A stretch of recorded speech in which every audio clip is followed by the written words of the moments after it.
বিশ্বের অন্যতম প্রভাবশালী দেশ যুক্তরাষ্ট্রের ইতিহাস যেমন বর্ণিল, তেমনি রয়েছে কিছু বিষাদময় অধ্যায়। একজন দায়িত্বরত প্রেসিডেন্টের হত্যাকাণ্ড প্রতিদিনের কোনো ঘটনা নয়, কিন্তু যখন এমন কোনো ঘটনা ঘটে তখন এর প্রভাব পুরো দেশ এবং বিশ্বজুড়ে অনুভূত হয়।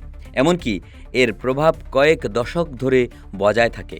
মার্কিন ইতিহাসে এখন পর্যন্ত দায়িত্বরত অবস্থায় 4 জন প্রেসিডেন্ট আততায়ীর হামলায় নিহত হয়েছেন। এছাড়া আরও অনেক প্রেসিডেন্ট বিভিন্ন সময় মারাত্মক সব প্রাণঘাতী হামলার মুখোমুখি হয়েছেন। যুক্তরাষ্ট্রের ইতিহাসে প্রথম গুপ্ত হত্যার শিকার হওয়া প্রেসিডেন্ট ছিলেন আব্রাহাম লিঙ্কন। 1865 সালে যুক্তরাষ্ট্রের রক্তক্ষয়ী গৃহযুদ্ধ শেষ হওয়ার মাত্র 5 দিন পর ওয়াশিংটনের ফোর্স থিয়েটারে তাকে মাথার পেছন থেকে গুলি করলে তার মৃত্যু হয়।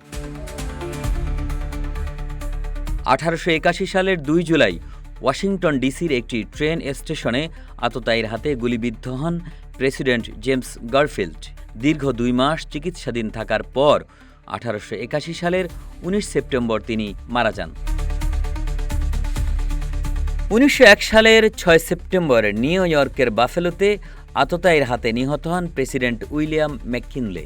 এছাড়া যুক্তরাষ্ট্রের সবচেয়ে আলোচিত হত্যাকাণ্ডটি ঘটে 1963 সালের 22 নভেম্বর। টেক্সাসের ডালাসের রাজপথ দিয়ে মোটর শোভাযাত্রা নিয়ে যাওয়ার সময় জন এফ কেনেডিকে গুলি করা হয়। ঘাড় ও মাথায় গুলি লাগার পর কেনেডি তার স্ত্রী জ্যাকলিন কেনেডির পাশেই ঢলে পড়েন। যুক্তরাষ্ট্রের প্রেসিডেন্টদের হত্যার ষড়যন্ত্র নতুন নয়, তবে অনেক হত্যা চেষ্টা ব্যর্থ হয়।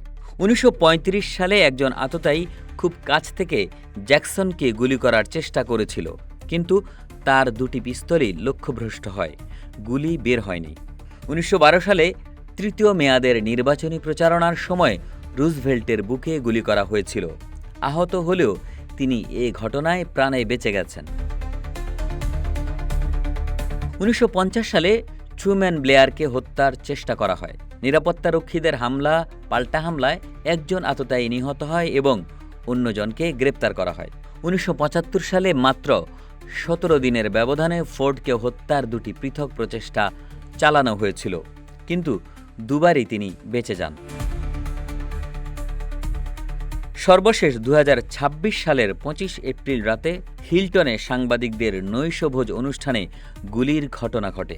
এ সময় বর্তমান president Donald Trump, first lady Melania Trump সহ প্রশাসনের উচ্চ পদস্থ অন্য নেতারাও উপস্থিত ছিলেন। এ ঘটনায় একজন নিরাপত্তাকর্মী আহত হয়েছেন। কড়া নিরাপত্তা থাকায় তেমন কোনো হতাহতের ঘটনা ঘটেনি।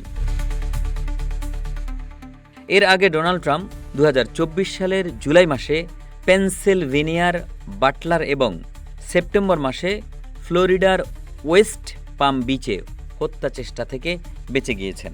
যদিও এই ঘটনাগুলো ট্রাম্পের 2 মেয়াদের মধ্যবর্তী সময়ে ঘটেছিল। একে আজাদ, রূপালী বাংলাদেশ।